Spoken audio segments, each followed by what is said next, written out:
Nicole. And this is Tari. At Anchor and Brine in Tampa, Florida. And you are listening to Chasing Ghosts on Scooters in Bars.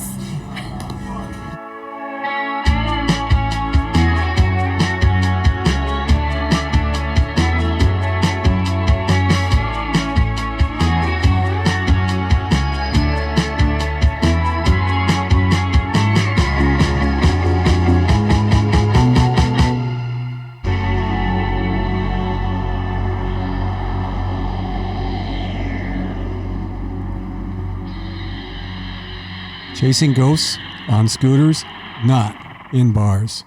This highly rated podcast blends the modern scooter lifestyle with a twist of the paranormal over a few cool cocktails. That's right. Bar reviews, scooter talk, and ghost stories. We're an independent podcast that follows a group of modern and vintage Vespa riders in search of classic pubs, dive bars, and haunted taverns. Or, well, we did. Is that me that has a pounding headache? What's going on right now?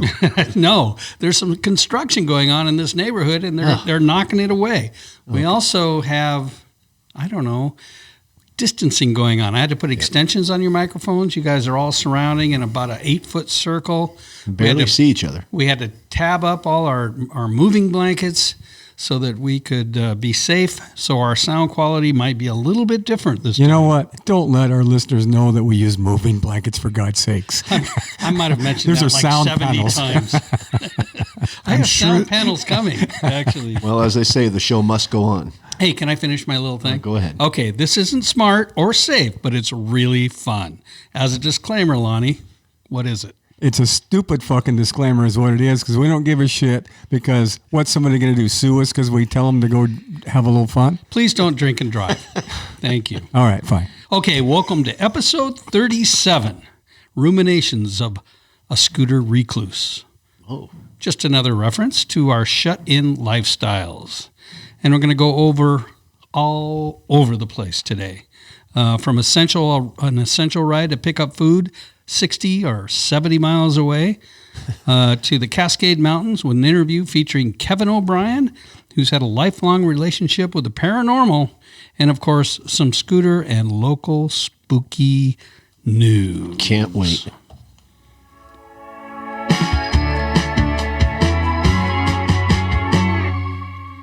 Hey, so welcome to the garage, guys. Good to be back. We've got a pretty full crew here. I can barely see you. You're not wearing headphones because they don't reach that It's far. a foursome. It is. Lonnie, Lizard, what's been going on? Well, we what did we do? We just celebrated Easter. Had my whole family together for the first time since Christmas. And my daughter drove home from Bozeman, Montana on Friday, 4 days ago, 700 miles by herself. That was a big deal. That is a big deal. And had the whole family, like I said, had a great day on the beach, spread out, very careful about that, but still enjoyed a good day. So you had an Easter dinner spread and you were spread out? Yes, we did. Only you. Snored. Only you. Yeah. All right. Shelby, you got a haircut. I gave it to myself this morning. Just don't look at the back. I didn't when I did it. You look a little bit like the Addams Family, Uncle Fester's haircut, with a little point down in the front. Oh, yeah. Well, that's just my widow's peak. Yeah, it's very attractive. God's touch. So you went with a number 3 on top and a 1 on the sides? I didn't do anything on top. That's what I'm saying. Just let that go. And I just went with the 1 and 2 on the sides. Yeah. So you got a haircut. What else? What else is happening? Oh, just trying to get dialed into this online learning. Right? You're going to be teaching from your Zoom deal. From the touch of my fingers. How do you like that? I don't like it at all. Lonnie, please don't rattle your ice.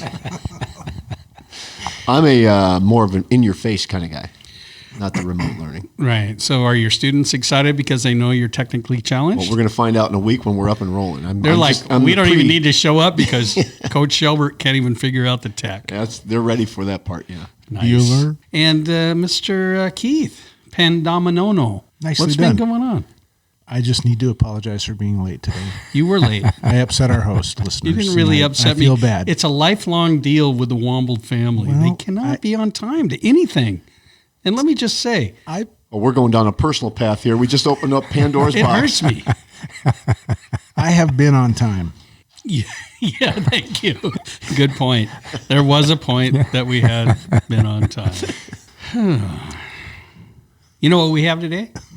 We got a What's full going show. on? We have updates, and I want to talk about a few of them. One of them on our last podcast, we talked about the fact that Vespa was hanging tight and they were going to still go with their program. Guess what? Oh, right. It's still on? No, they have canceled it until next year, and they're still going to do it in Minneapolis. They're going to do the same program. They just put it off for a year. But that's hurtful. But not surprising. Everything's shut down. Yeah, but it's not till June. I have a trip planned the end of June. Oh, my. I have a trip planned the end of May. Yes, we do. So back in Minnie, land of 10,000 lakes, right, Minnesota? Yeah, Twin Cities. And so now we have a chance to, if we wanted, because we have been to Vespa before Yes. when it was in Seattle. Oh, we could go next year? We could go next year. We could plan, and we could save our airline miles, and we could. Nobody rents. Nobody what? Nobody rents. Nobody rents. You mean in Minneapolis? Oh, Or so we'd have to anywhere. ride there. Yeah, we'd have to ride. Well, Holland maybe. Let's not ride to Minnesota. We I'll could be stop a at Fort naysayer. Collins, though, on the way. Yes. Because it's right on. Colorado's right on the way to Minnesota. exactly. We could see good Murph. thinking. I have an appointment. We got. You know what? We got time to think about it, anyways. Right? Yeah, right. it's unfortunate, and I know a lot of work goes into planning that, so we're sorry, guys, but maybe we'll go next year, and we'll set up a booth. Maybe we could be a sponsor. Oh, Wonder well, how we much need to that get is. money first. Oh, I was thinking maybe they could sponsor us, but I'd also like to talk, a while back we talked about the Amish, or the Amish. Well, you talked about the Amish. We were on the Amish. Amish. And as you, as a lifelong Swiss wrestler and a Swiss person who has been to We call ourselves citizens. wait a minute. You've been Swiss your whole life? Swiss cheese, did you know that the Amish started in Switzerland? I did not, but if they don't top William Tell, I'm not interested.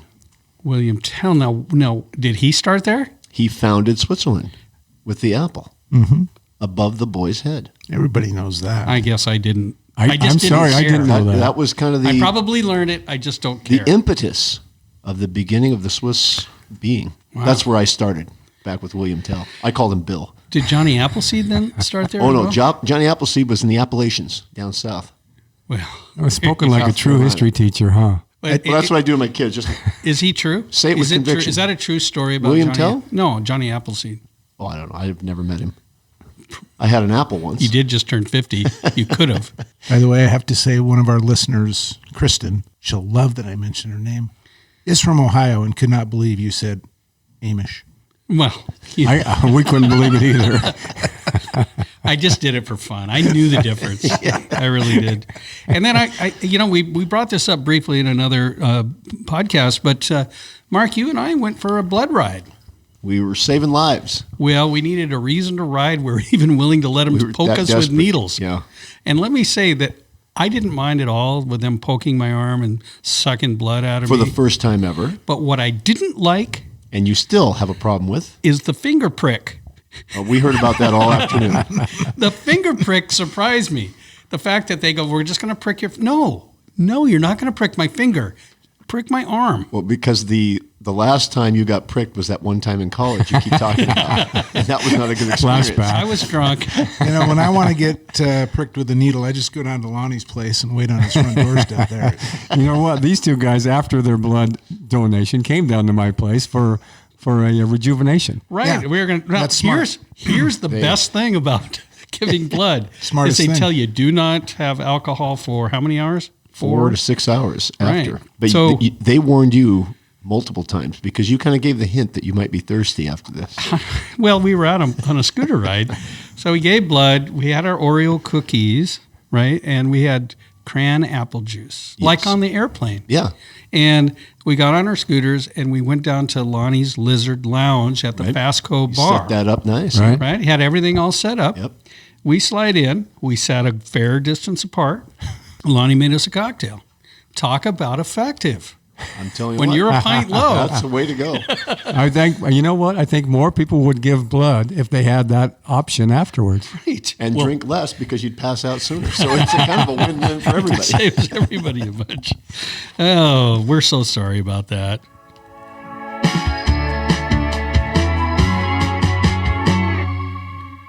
Hey, have I ever mentioned that we're on social media? Yes. Only a few times. I can notice that it just gets a little bit of traction each time I bring it up, but a little bit of traction is better than no traction. So if you have a cryptid story, you have a ghost story, you have a paranormal story, you have a head scratcher, as I hear it, some people have. Wouldn't that be a puzzler? For you, please email it to us at markh@chasingghosts.net. And if you don't want to do that, maybe just rank and rate us on Facebook. We have a very active Facebook page at Chasing Ghosts Pod, or our Instagram. We're fun there too. And Twitter, we suck, but we're on there. Is that an age thing? Young people I don't know on what Twitter, it is. or what? Twitter's like news oriented, I guess. I don't know. Or girls. We A do lot of scooter girls on news. there. Yeah. Maybe we should be putting scooter news on there. Good idea. Once again, you're a font of information. Well, Mark. that's what I do. So, what is that noise? You know, everybody's holding their mics instead of being in holders today, and it's Noticeable. Well, there's still the construction going on next door. yeah, but I can't seem to hear a lot of it through the headphones. But Believe me, it's there. are you okay? I'm fine. Yeah. Lonnie, you kind of look like Conway Twitty over there. you're a natural with a mic. What's our big thing that happens right about now? It's it's time time for Scooter News. Okay, Scooter News. So here's one. You brought some good stuff this week. I'm impressed. Well, Scooter News is just a simple story, but I think it's poignant. I think it's nice. I think it's great. In India, this mother drove her scooter. You know what they call them in India? Scooties. Really? She drove her scooty 1,400 kilometers to pick up her son amidst the coronavirus lockdown. She's a teacher at a private school. Her son is going to school 700 kilometers away. And I guess he wants to be a doctor or something like that. And they locked down the whole country of India, locked it down. And it's a little bit more serious there, I think, than here, because they have checkpoints throughout the country. I think it's more serious because they've got about 1 billion people. They have more people. So she gets on her scooter and she says, I'm going to go get my son. He wants to come home. He's scared. And so she hops on her two-wheeler, no helmet, by the way. You don't need that in India. And she heads off 700 kilometers one way, 700 the other, with a letter in hand that she got from the authorities, that she talked her way through all the checkpoints, picked up her son, drove straight through, by the way, Wow. right? Picks up her son, puts him on back, 2 up now, and drives that little fucker all the way back home. Because you know what moms are? Tenacious. Fearless. Yeah. Nothing. I mean, she said she was riding at night in these forest roads. She was riding. Must have been the only child she had left. She had 3 children, and they were all very successful. So I just think that is impressive. That is impressive on her part. Do you agree with I him? will say this though, I don't want a doctor whose mother has to come pick him up. He's just That's a good point, thinking Keith. about being a doctor. Yeah, well, okay. He should be a check-in guy first. Some of the comments online were surprising. There was a lot of support for her as a mother, saying, all about a mother's love and that sort of thing. But there were some really negative ones, like saying, it doesn't matter where that boy was. You should have never risked driving that far and spreading the coronavirus throughout India. Yeah, it was surprising. Yeah. I vote for the mother. I think that's Absolutely. pretty impressive. Absolutely. I wonder if her mother was a mudder.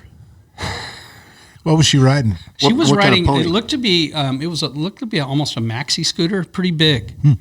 She was. It looked almost like a. What is Suzuki build? Bergman, but it wasn't. It had that more of a Chinese look to it, but it was probably India built. Not a bad looking scoot. A little modern looking. Maybe a Grand Dink, something like that. Something like that, but it had more lines to it, more sculpting to it. Regardless of bad the size, does not diminish her effort. I commend her. Yeah. I Well, think she it's was on a scooty, so that always makes it better. great. Yes. That's what dogs do when they have itchy butts. But not on my carpet. No, that's Seen funny. you do that on one of our Okay. trips. So what happens after Scooter News? I don't know. It's time for Spooky News. Our spacing's killing our timing. I know. Nobody has headphones. We're just trying to make it work. So I We're thought doing the touch system. We're all a little off. I thought it would be fun to share just some of the local stories within like a 15-mile radius of where we're sitting right now, circumference-wise, because the bars are closed, and we did enjoy a parking lot happy hour the other day. Did you just say 15-mile radius circumference-wise? He's a math guy. The apple just killed Newton.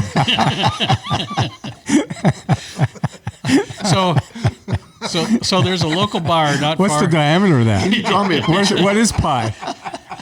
It's delicious. The Amish could tell him.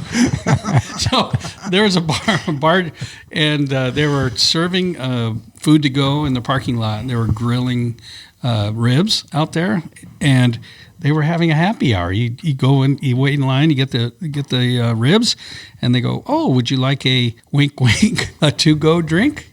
And so they made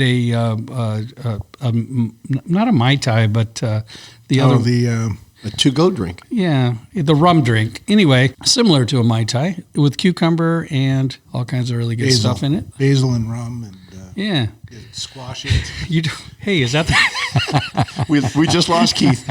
So I ended up staying down there for 3 cocktails and forgot to buy the ribs. But it was actually very fun and really had a nice time. But that's just the local thing that's going on. And I think that all the restaurants and bars out there have to do what they have to do to make it. And we certainly support that. But here's what's going on. This is pretty wild. In Puyallup, which is just down the hill, we can almost see it from here. There's the Western Washington Fair, the fairgrounds, Puyallup Fair. Anybody's ever heard of that? Which is now the Washington State Fair, by the way. Right. It has been for about 40 years. Yeah. I remember it as the relocation camp during the internment years. It was. It was. Nice. Yeah. Well, I think they've done something positive with that. Well, it's certainly improved. The scones are better now. So there's a Ferris wheel that's there, right? There's also a roller coaster, one of the last wood roller coasters.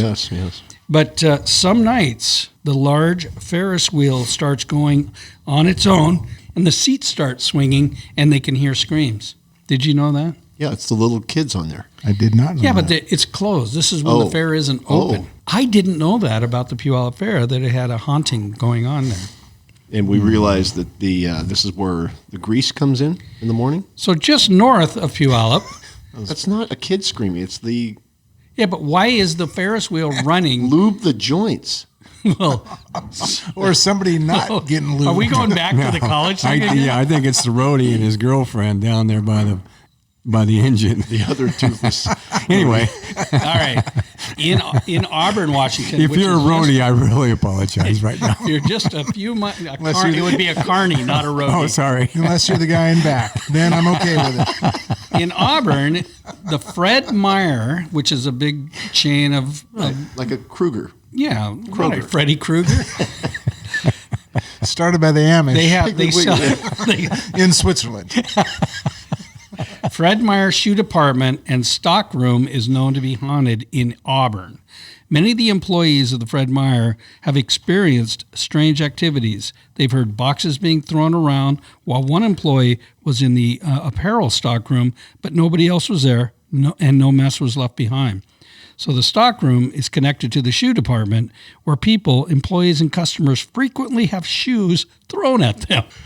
While no one has seen an apparition, some events are just too weird to be a coincidence. So how about that? Wow. Huh. Maybe it's the carnies. But you know what? We should go down to the shoe department at Fred Meyer say and that have a warrants a drink ride. and see what's going on. All right. In Des Moines, which is just north of us, and it's near your house. It is Lonnie. near my house. All right. At the Des Moines Marina Park, the ghost of a little girl named Diana is seen walking the beach and swinging on the beach at night every January 8th. Really? Yeah. Is that who Michael Jackson wrote the song about? I don't think so. Dirty little girl. Let's mark our calendars for next January 8th and go check it out. I think we should, because we'll probably still be home. I was going to say, if we're not Well, you locked could put your out. skirt back on your scooter and we could go down there. Yeah, that's going to be a little chilly. Anyway, Thank you. Stillicum. So this is near Lakewood, south of Tacoma, Washington. we've drunk there before. Yes, we have. is notorious for its ghost encounters, and then they're talking about the railroad tracks, and it has established a well-known history for all those who live in the surrounding area of town. Located on the train tracks directly in front of the ferry pier, you can sometimes hear a faint ghostly sound of a phantom train whistle followed by a distinct scream, and a person supposedly has been hit by a train. The ferry pier is said to have strange occurrences itself. Late at night, the ghostly figure of a young child can be seen a distance away playing on the pier while walking towards it. However, it slowly matures into a much older and Phoebe Cates? feebler looking figure until it slowly fades away. I mean, that's pretty descriptive. Have you tried reading this before you? No, I didn't. This is how Amish are born. Kevin Klein is a little bit behind. It's yeah. All right, I think that's pretty wild. Now, here's the big one. Tacoma Point Defiance Park, because I remember when this happened. All right, 5-mile drive in the late 1980s, a 14-year-old girl named Jennifer disappeared while riding her bike in the park. Her body was later discovered and her killer was never caught, though I think just recently they did catch him. Late at night, the sound of a bicycle can be heard around 5 Mile Drive. Several years later, a couple flagged down a park police officer and admitted they'd been driving on the drive after dark, which they're not supposed to do. She said she was rounding the turn by the narrow side viewpoint, and she observed a young girl standing next to the side of the road with a light-colored bicycle. She pulled over, and her boyfriend got out to ask the girl if she was okay, since it was late and the park was closed, obviously. The boyfriend screamed and jumped back in the car and kept screaming at her to go. As she was leaving, in the red tail lamp glow, she saw the girl vanish. The boyfriend was shaking and later told her that the girl had no eyes but was smiling at him. Several other people have said that they have seen a girl riding alone near dusk, and whenever they stop and look back at her, she vanishes. Okay, that's a legitimate. Yeah. And there's nothing to joke about there. There isn't. Absolutely not. Except for the fact that the boyfriend's mother came and picked him up from Iowa on her scooter. I don't know. I went online about this one, and there's a couple of blogs where other people have had experiences, and they've been rather similar, including there's a ghost in the same area that's hiking through there that is in full camel gear with a backpack, and he's following her around, and they both vanished together. It was pretty wild. Oh, really? Wow. Yeah. The moral of the story is there's spooky shit going on everywhere. These are all within 10 miles of where we sit. Right. And, I thought it was established it was a 15-mile radius. Oh, sorry. Times pi. Yeah. Peach pie? Okay. So along the same lines, we were able to hook up with a guy named Kevin O'Brien. He's a local developer. He's a friend, and he's had several poignant paranormal experiences that he was willing to share. And I just thought, what better format than ours? Oh, absolutely. Let's hear him. So he was at his mountain home up in Cle Elum, up in that area, his cabin. And so the reception's a little spotty, so you really got to pay attention, but it is really worth it. So please bear with us, and let's check out old Kevin here. Mark, Hey, Kevin, how are you? well, we're up here on at the cabin, so we've got sketchy seltzer if they put a booster in, but still, it's just a little sketchy. So. Well, we'll just do the best we can. And you're up in Cle Elum, right? Yep, That area? we're hanging out up here. You're like preppers. Trying, yeah, that's exactly what it is. I can guarantee you the two things that have value up here are 22 shells and Crown Royal. You don't want to shoot until you've had just enough Crown Royal. It improves my aim. Aiming fluid. So I really appreciate you taking a little bit of time to do this. I don't know if you're really familiar with what the hell we do out here in the stratosphere, but we talk about Vespa scooters and bars, haunted bars, and ghosts. So scooters, ghosts, and bars is kind of what we generally talk about, but we have been doing a lot of side trips down the UFO, Bigfoot, all kinds of conspiracy theories, all kinds of areas. But it's mostly just scooter talk and bar reviews and ghost stories. And since we can't go to bars, we're just doing everything else. We're still drinking. Yeah, I mean, there's no shortage of that. I only understand 2 of the 3. The Vespas have escaped me so far. I've been fortunate enough to stay out of that. Well, you out are. of that realm. You do ride, though. Oh yeah. So that counts. 2 wheels. Your brother and I have got the Vespa that starts with an H. Right. The you guys are Harley riders, or do you do dual sport also? You know, I don't any longer, but I used to do a little bit of that. And of course, we always had the dirt bikes. I just got rid of a couple of old school big wheels. Yamaha made these little big wheel 200s that had Tundra tires on them. Yeah. Really cool little bikes. And I think I'm going to end up buying one of those. Honda's got a couple of neat little things that they're bringing back that are kind of retro. Like the monkey and the something up here. Super Cub, monkey. Yeah. Yep. The monkey and the Super Cub. Super Cubs are hard to find. Yeah, there's one in Tacoma right now. I was just there last weekend. They have one on their showroom. And wow, that's unusual. Yeah, I took some pictures. I was going to come home and ask permission, but and I forgot. I took the pictures, came home and completely forgot about it. Stupid. But glad I didn't now. Yeah. You might as well just save your dough right now. Yeah. God only knows. But yeah, we're up here behind the gate, and so there's all sorts of sundry vehicles that get ridden around, and everybody's got a golf cart with a koozie and koozie cups in it, and various things like that. You'll see guys riding little scooters, and oh god, it's just great. Well, I know somebody that lives up there or has a cabin up there also, and I think in a different area than you are, that's been going through all kinds of crazy hauntings in a new cabin. No kidding. Yeah, a lot of old native grounds around there, I guess.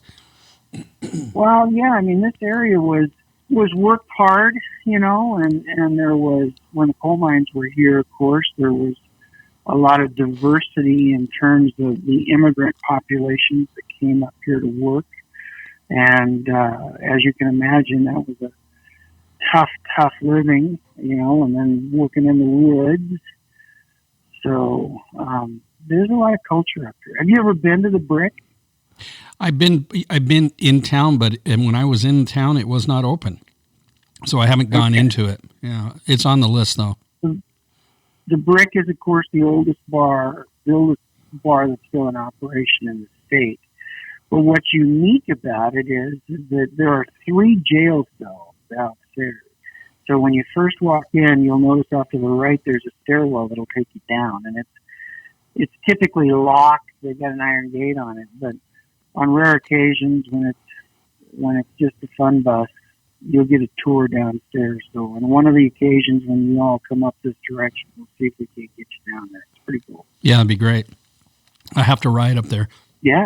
So you have personally have had a few brushes with the paranormal, and you brought those up to me at one point. We were having a cocktail, and I said, hey, are you willing to tell these stories? And at the time, you'd had enough to drink that you said yes.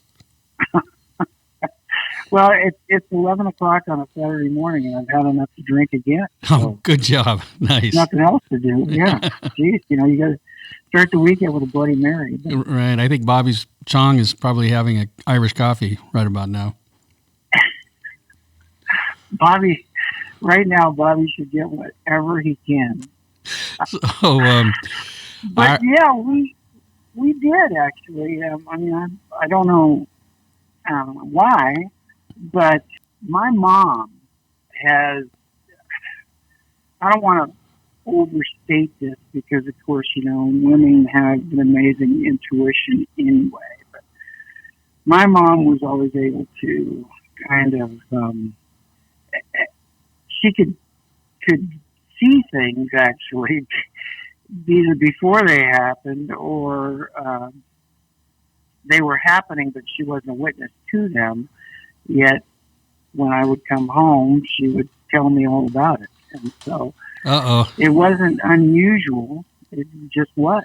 And so we were living as most kids, we moved into the projects in South Park, and then when we had a little bit more money, my dad got us all the way to White Center, and then from White Center we moved to north side of Burien into one of those older homes that were built shortly after the war. And this was in the early 60s, and so it had a full basement. The basement was filled like most basements were. They weren't finished. They just had this giant oil-breathing furnace in the center of them, and a concrete wash basin where your washer and dryer plugged in. And that's pretty much it. This house actually had what we call a fruit room. So they had an old root cellar that was a part of the improved area down there. But from the kitchen, you walk into a little vestibule and then turn and walk down a set of wood stairs. There's a door at the top of the stairs. So once I got old enough, probably, 11, 12, my dad decided that I needed a room to myself. So he put a bed down in the middle of the basement. And that became my domain. And of course, as kids do, I had a door that led outside, so I kind of come and go whenever I wanted to, and I don't want to give the impression that my folks didn't supervise very well, but my dad was pretty clear that if anything happened to me, he wasn't going to be too concerned about it because he could just make another one. So there wasn't a lot but it was really cool because I was downstairs in the basement and never had any feeling of foreboding, and, didn't feel, as you read about some of the paranormal where there might be a temperature change or something of that nature. And I'm sure you have heard so many people describe their experiences in different fashions that your baseline is much, much deeper than mine. But the unique thing about this experience was that it never mattered what time I went to bed. I could come in and go to bed at 9 o'clock at night, or I could be out howling with the boys and come in at 1 o'clock in the morning, come through the door. Sometimes I go through the front door of the house and then wander through the kitchen and come down the wooden steps to the basement. Other times I'd come in the side door. But of note was that on most every night, it would sound like a basketball was being dribbled down or dropped from the top of the wooden steps to the base of the wooden steps. So you'd hear the ball cascade down, boom, boom, boom, boom, boom, boom, boom, and it would pick up cadence as it got to the bottom. And it was just kind of the last thing I would hear before I would go to sleep. And again, as I said, it didn't matter what time of night I was coming in. So, I just assumed it might have been, the old house creaking. And I didn't really pay much attention to the coincidence that I heard it regardless of the hour I was coming in. And so when we got ready I had left that home and had gone on about my business, moved out and started my life. And my mom and dad were forced to sell the house because it was in the path of the runway expansion for SeaTac Airport. And so we were moving my folks, and I started to tell my mom the story. And she said, well, that we have a ghost in the house. And I said, what? And she said, yeah, I would come down to do laundry, and I would see her from time to time. Wow. And she would move around the big furnace, and she would move back and forth. She was never threatening. And my mom said, and I knew that she was looking out for you because when I would come to get you, the door at the top of the stairs would be closed every morning.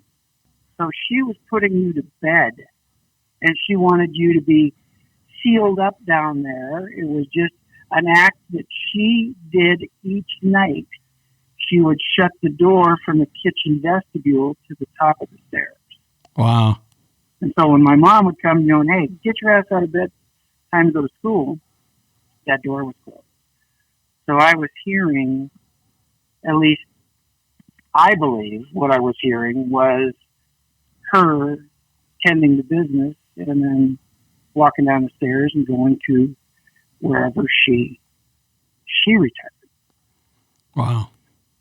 So that was something that, and my mom and I didn't talk about it until I brought it up after they were moving from that home. And it wasn't anything that was frightening. It just was something that was. So you start thinking about stuff like that, and you maybe can apply that to other situations that you did. I told you that the strangest thing that happened to me was my business partner and I bought an old estate on Yarrow Point, and I got to kind of set this up a little bit. So the family that owned the estate was the Wetherill family, and they had bought the property from Mr. Hunt of Hunts Point. So they were kind of in the Cozy Cove area there, which is between Hunts and Yarrow. They had quite a bit of property in there. And Marjorie Wetherill was one of Mr. Wetherill's daughters. So they would actually have to take the old ferry, the mosquito ferry, across the lake and then land. I'm not sure where actually the landing was.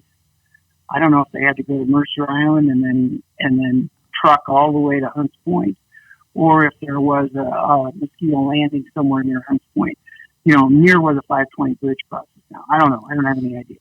But Mr. Wetherill bought this property from Mr. Hunt. So this was, a long time ago. And he built a home there. And his daughter, Marjorie, loved the real estate. I mean, it was really important to her. And the Wetherill family has since donated, I forget if it's 11 or 15 acres to the towns of Hunts Point and Yarrow Point collectively. And there is the Wetherill Nature Preserve. So between 520 and the lake is this beautiful area that's got, pathways through there and people have preserved it. And they've got, the trees are noted because there was quite a bit of interesting foliage that had been planted by the Wetherill family. So anyway, the net is that Kevin Taylor and I buy this piece of property, this 6-acre piece that was left over, that Marjorie Wetherill and her husband, Hugh Baird, had lived on. So again, this is the daughter of Mr. Wetherill, now is married. We buy this piece of property, and it's a home that was built in the early 70s because the original estate had burned. But there were things in this contemporary home from the mansion, so from the estate. Andirons and certain, electrical fixtures that have been converted from kerosene or gas to electrical. And so it was kind of an eclectic deal, but it was Marjorie Baird's. She was carrying on that legacy. And she was a hell of a botanist. She had, the 6 acres were spectacular. As a matter of fact, when we finally started the development of the real estate, we worked with her family and the Arboretum, and we were able to transplant, 3 or 4 truckloads. Wow.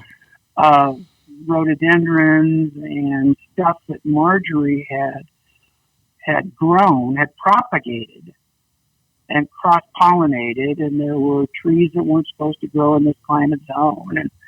And so at the Arboretum is a Marjorie Baird garden. And this came off of this 6-acre estate. So she loved this property, loved it. When we opened the door for the very first time, in the hallway of the home was a wheelchair on its side. And the story is that Marjorie died at 90, and her husband, Hugh, died 5 days later at 95. Wow. And so we bought the house intending to put, 4 lots, subdivide it and put 4 lots on it. Meanwhile, while we're going through the subdivision process, I had purchased a house about a mile up the road in Clyde Hill and tore it down and was building a new home. And so everything I had was in storage with the exception of 1 couch, 1 desk, 1 TV, 1 bed. And so I thought, well, I'll just stay in the Baird home while we're on building this house. Convenient, right down the road, no big deal. There's a garage.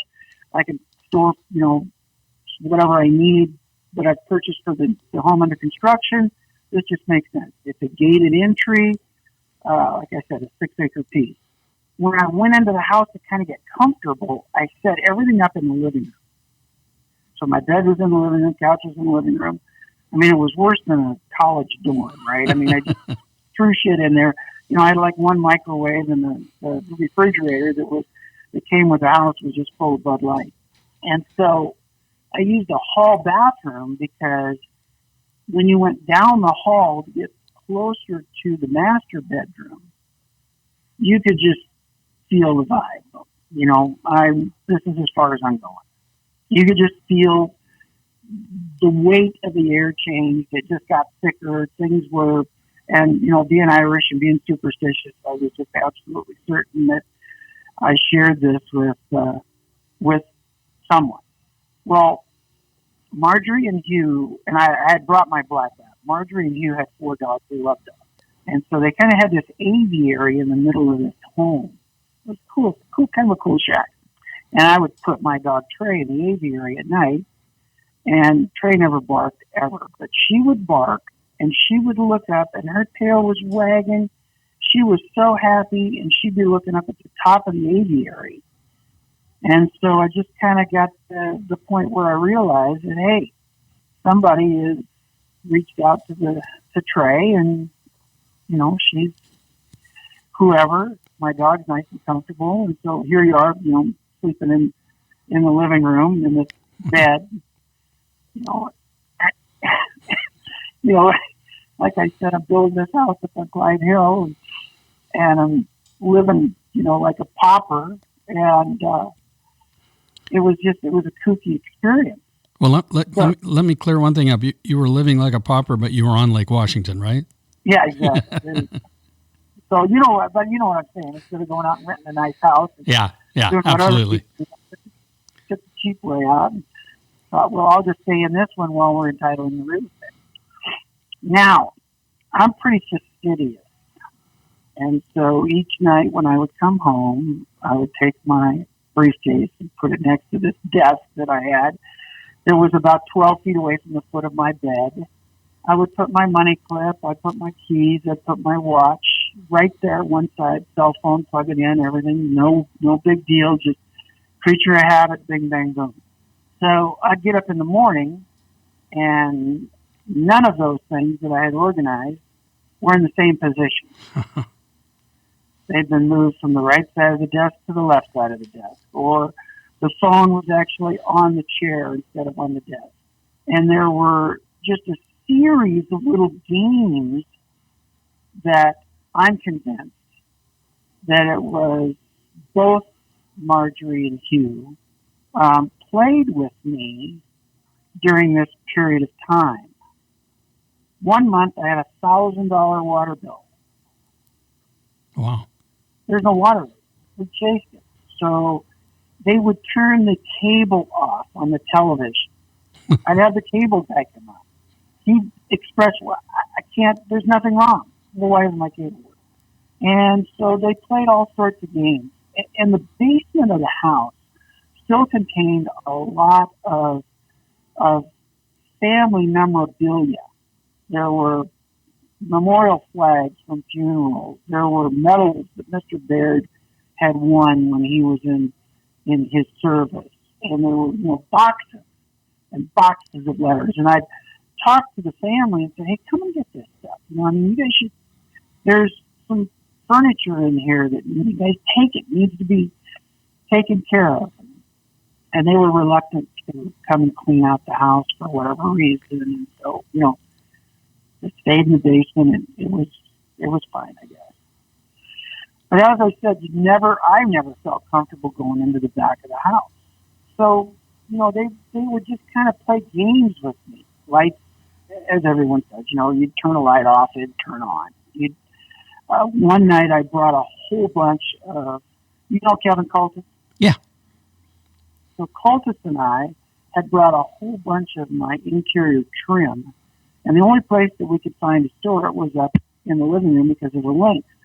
And they had a high ceiling, so we just stacked it up against the wall, and that's where it would stay for, you know, a week. Then we'd take it back up to the house when it was ready to be installed. I'm in bed, and it sounds like the whole room it sounds like a car drove right straight through the room. And all of that trim, it sounds like it's just been thrown to the floor. You know, like they were so upset that I had just defiled the house by using it in this manner. I mean, they weren't pleased that I was sleeping in the living room, I'm sure, but they were really pissed that I was using it as a storage facility. And of course, when I woke up, I mean, you know, the noise was deafening, Mark, and I laid there and I didn't want to look up. I just didn't want to look up. And finally, your heart's pounding so fast, and I glanced up to the end of the bed. Not a thing was moved. It was just, I don't know how they did it, but they did it. You mean the wood wasn't knocked down? It was still standing? Nothing was knocked down. It was just the noise that they had somehow replicated that made it sound like everything was cascading down around me. Unbelievable. But here's the sweetest part of the whole deal. So I had gone back to Charleston, South Carolina to spend Thanksgiving with my wife because she was living in Charleston while I was building this house. She had a medical condition and was susceptible to the stress and strain. And of course, some people believe that building a home is stressful. Later found out it didn't have anything to do with the house. It had everything to do with me. But as you and Bobby can attest. So I left the dog at the house, and then my brother Tim, I hired his son, Connor, to come over and tend to the dog during this 4 or 5 days that I would be in Charleston. My brother Tim is a no-nonsense guy. He's got an interesting personality, and he's just a straight-over tackle, you know, meat and potatoes guy. So he comes to the house. Now, I should say, Tim does not like dogs. I mean, it's well known. Tim's never had a dog. He wouldn't let his kids have a dog. Not a dog guy. Well, Marjorie and Hugh love their 4 dogs. And they like my dog, Trey, because I'm sure they were in the aviary comforting Trey. It was something that I believed. See, there she is now. And so Tim came over the first night to put Trey in the aviary and feed her and tend to her and do all of that. And the aviary was at the end of the vestibule. So you walk in the front door and there's the entry vestibule. It was rather spacious. And then towards the lake was this beautiful glass aviary. And it was, say, 12 feet wide, maybe 10, 12 feet deep. And it was a 2-story glass aviary. And had Trey's dad set up in it. It was perfect. So Tim goes to take care of Trey, and he said that Trey was resistant, reluctant, whatever, and he got a little bit pissed, and he finally got her in the aviary, and as he turned to walk back through the vestibule, either Marjorie or Hugh grabbed the tail of his shirt and lifted it up, exposing his shoulder blades. Wow. Now, they never touched me. So I get a call in Charleston, and it's late, from my brother Tim. And Tim has never, just isn't this word isn't in his vocabulary. And he says, "Hey, Kale, I just took care of the dog." He said, "I got to ask you a question. You okay? It's late. Everything okay?" "Kale, how many ghosts are in that house?" Wow. And then he related the story. So he had to tend the tray for the next 4 days. This is how freaked out he was. He would not let his son Connor get out of the truck. They would ride over from where Tim lives in Lake Savannah to tend the tray, or Tim would do it. He wouldn't let his son in the house. Wow. What's really special is that when we got ready to demo the house, as I said, we worked with the family in the Arboretum to establish a space for her real neat plants. And she had 2 daughters. And one of her daughters would absolutely have nothing when I would tell her the stories of her mom and dad. She would, it incensed her just for whatever reason. The youngest daughter totally believed what I was telling her. And I said, "Guys, I don't care whether you believe me or not. The fact of the matter is, this is what's happened. Your mom and dad are still at the house. They fun with me all the time. They knock stuff around. They flood the basement. They turn my cable off. I got $1,000 water bill. They screw around with the power. Everything's taken care of. They pretty much are letting me know they're keeping me off it." And so we're out working with the landscape crews, getting these plants relocated. I have since moved out of the house. I'm now in my home up in Clyde Hill. The younger daughter pulls me aside, and she says, "Hey, remember everything we talked about concerning mom and dad?" I said, "Yeah." And she said, Have you had any trouble, recently?" And I'd been out of there for a couple of weeks. I said, "No, actually, I had nothing, zero." And she said, "Well, 5 weeks ago, we had our pastor come to the house, and I prayed with our pastor to my mom and dad and let them know that we were all okay with the fact that the family estate was being sold and that you were developing it and that there were going to be 4 new families that were going to be living on this property." And she said, the next morning in my bedroom, I could smell my mom's perfume. It's just, you just think about it, and there's a force out there. There's no doubt about it. Yeah, there's lots going on. Yeah, there is. And it's pretty incredible. I guess I'd hate to say that maybe there's a capacity for evil in some situations, but that's never been my experience. So one more quick one, then I'll let you go. So we lost my dad 2 years ago. My dad and Tracy, my wife, had a really great relationship. And my dad loved for Tracy to make him this black bean soup. And he would make a big deal out of it. Whether he liked it or not, hell, I don't know. But he made a big deal out of it. Tracy loved making it for him. The 2 of them, it was their deal, right? My mom and I would just sit back, and the old man, he'd eat it the next day cold on white bread. He just loved it. So Huck and I are sitting downstairs about a month ago, and she's getting a little melancholy. And she knows that we're processing, everybody processes the loss of a loved one differently. Some people internalize it, some people externalize it. So she was just thinking that, it's fairly close to the anniversary of my father's death. And she was just expressing how much she missed him and how much she wished that she could just make him, one more big pot of black bean and ham soup. And of course, I was listening to her, and we had the discussion. So it's time to go to bed, shut the TV off, walk upstairs, let the dog out to the front yard to do their normal duty. The trick is that when the only way I can get the damn dog to come back in the house is to give her a little piece of graham cracker. So drag her back in through the front door, go to the pantry, and our pantry's a big walk-in pantry, 10 feet deep. It's plenty big. I go into the pantry, reach into the cookie jar like I've done every night for 15 years, grab a little piece of graham crackers for the dog, walk back to the pantry door, turn off the lights, and hear a can fall off the shelf.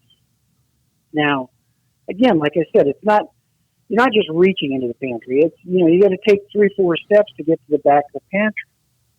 And I'm thinking, no, fuck it. I'm just going to pick that can up in the morning. I thought, no, God. Turn the light back on, walk back over, pick the can up, put it on the shelf. And what do you think it is? Oh, I think I have an idea. It's a can of black beans. Man, this just happened. So, yeah, it just happened. It would have been about 4 weeks ago, because I think it was a week before my father's the death and the anniversary of my dad's death. That is so cool. It is. Those things are very important. It just, that whole spiritual element. So I guess, Vespas, I don't know much about. Bars, I lettered in. Yeah. and ghosts, maybe the spirit side. But, yeah, man, I'm a believer. I'm a believer in 2 of the 3 things that you're promoting. Well, you ride bikes. It doesn't have to be a Vespa. You can still get to a bar on a Harley. I bet you've done that. Yeah, absolutely. Well, and there you go. And like I said, having hung out with you guys long enough, there's been a few occasions when I've been trying to buy a Vespa in the middle of the evening so that I can go on the next great adventure. Well, I have an extra one if you want to just take a ride some afternoon once we get through this madness with COVID. I'm looking forward to it. All right, KO, thank you so much for spending the time and telling these great stories. And by all means. Thank you again. Yeah, be safe up there. Mark. Wash your hands. All right, sir. You too. All right. Wow. Well, there you go. There's a lot of stories there about that Kevin brought, and I really like the black bean soup or the black bean can. Yeah. Kevin's a good storyteller, and isn't he a friend of Bobby Chong's? Yeah, they've been long-time friends, both in the industry and together. They've hunted and rode together, and he's a writer. He'll enjoy a cocktail. Well, good job. He's a busy guy. He's developing a lot of stuff, and what's cool is that it's obviously affected him too, which is, I think, really great. I had the pleasure of sitting down with Kevin after the last wedding you officiated for quite a while in a bar, and he is a very interesting fella. He's fun to talk to. God, he's just a blast. Yeah, thanks, Kevin. Yeah. So I just want to thank you guys for taking the time to sit distantly in my garage. I don't know how this is actually going to sound because we're not in our soundproof booth, but here we are. Lonnie, you're looking at me like you have something to say. No, I'm just happy to be here. I was absent. Remember last go around, so. I'm happy to be back in the flesh. Yeah, you called it. You were that's different. And Keith, you're still good? I'm still good. And again, I apologize for being late. Otherwise, you folks would have been listening to this 15 minutes earlier. It would have been. All right. Thanks to Weeknights for the original music. Thanks to our listeners for putting up with all this. And thanks to you guys, especially for taking a chance in the Corona bar. Hey. And with that... and Mark, thank you for hosting. Thanks, Keith. Head on a swivel, rubber side down, all that other stuff. Be safe. Till next. Be safe, absolutely. And healthy.